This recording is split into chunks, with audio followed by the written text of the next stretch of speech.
All right, let's kick it off in the great state of Texas, the Longhorn State, if you will. The Lone Star State, if you will. No longer anymore, it's the Horned Frog State, baby. TCU established dominance last week. We know that they could score, but we now know that their defense can rise to the occasion when necessary. What a performance it was last week for the TCU Horned Frogs. However, that's the problem.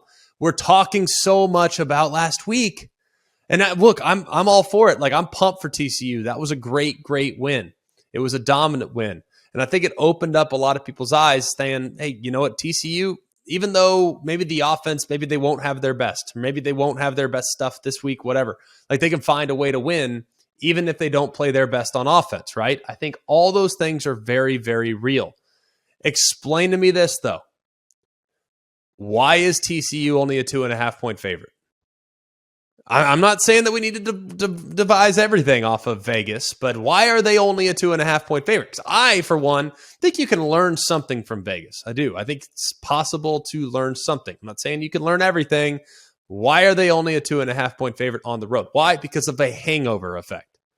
If everyone's talking about TCU and everyone's talking and patting you on the back on, hey, what a great performance last week was, then you're going into this week and you're the favorite, so you don't have that underdog fuel. It hasn't been a game that's been circled all off season. It hasn't been this game that's like, hey man, we got to go rally the troops. And on top of that, there is a faction of people. How big that faction is, I'm not 100% sure. I might actually live in the faction, to be honest with you. I think TCU can lose this game and still get to the college football playoff. A lot of people disagree with that, but I happen to think that this is the only game they can lose and still get to the playoff. You can drop this one. Tell me how far they're going to drop. I mean, they might drop beneath that of Tennessee, but ultimately you're probably still going to be ahead of LSU. And ultimately you might still be in complete control of your own destiny, even if you lose this game. Now, I don't think that's the approach that Sonny Dykes and company want to take. That's for sure. I think they want to come out and they want to fire on all cylinders. Let's start with the defense last week. That was really a performance for the ages. They kept the Texas offense out of the end zone for the first time since 2016. And obviously, if you look at TCU, they haven't exactly been like that dominant group all season long. They've allowed about 400 yards a game. They've allowed nearly 5.5 yards per play. They've allowed over 4 yards a carry. And they allowed nearly 2/3 of their red zone penetrations given up to result in touchdowns. Like, that's the first 9 games. Well, last week, here's their stat numbers against the Texas Longhorns.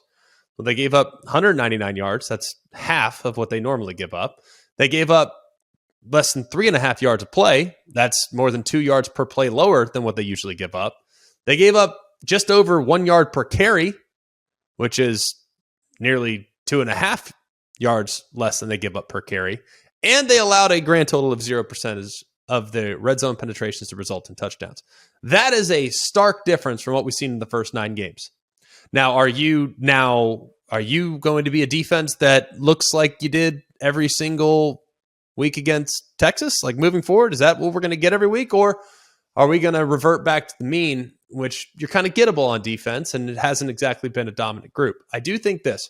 I think Baylor has the right recipe to be able to create some issues with their run game for the TCU defense. I do. I think they can be a little bit problematic, but man, everyone seems to point towards Baylor pulling this one off. Y'all, Baylor has allowed 30-plus points in consecutive games. It has not done so in 3 straight games since 2017. So everyone's going to talk about Dave Aranda and the defense. And hey, man, this is Dave Aranda. He knows how to coach him up. Y'all, I'm not sold on Baylor's defense. Like, I know Baylor absolutely stomped.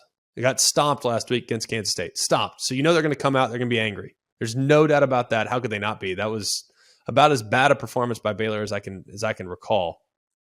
But we're talking about a team that's not playing great right now. They're just not playing great right now. And it's difficult for me to anticipate a team, even if there is a bit of a hangover effect. And I think there could very well be a hangover effect for TCU. I can't pick against them. Even though it's on the road, even though Vegas is telling me 100% to take the Baylor Bears. Vegas, with their line, with where it's at, is begging me to lay money on the Horned Frogs? Well, I'm willing to. I like Baylor to win this thing comfortably. I like TCU to win this game comfortably. If Baylor somehow pulls the upset, I'll be very surprised. I think it might be one of the more surprising outcomes of the college football season because we just saw TCU match and exceed the physicality of their opponent. Baylor's going to be physical. Baylor's going to play hard. Baylor's going to try to impose their will at the line of scrimmage. But guess what? TCU, even as TCU has at times struggled in the last couple of years, you know what TCU's done since 2012? They've owned Baylor. They're 7-3 against the Baylor Bears. That's the best in the Big 12 in that span. I like the Horned Frogs this weekend. I think their perfect season continues, and I think they do so in impressive fashion against what I think is a solid yet inconsistent Baylor football team.